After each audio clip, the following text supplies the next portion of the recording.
சம்ஹார நேரத்தில் சமுத்திரம் பின்வாங்கும் சந்தோஷ திருநாளில் நல்லருளை தாரும் ஐயா முருகன் என்று முழங்குது என் மனசு. கடலை போல உன் கருணை பெருசு. உப்பு காத்து ஊத காத்து சுத்தும் கடலு கரைய பார்த்து சத்தியமா கோயில் கொண்ட சுப்பையா எங்க குப்பத்துக்கு குலவிளக்கு நீ ஐயா.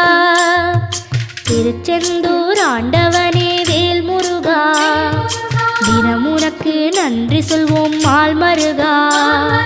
திருவடியில் தவம் இருப்போம் திருமுருகா தீர்ப்பெழுது நலமெனவே வடிவழகா வேல் முருகா.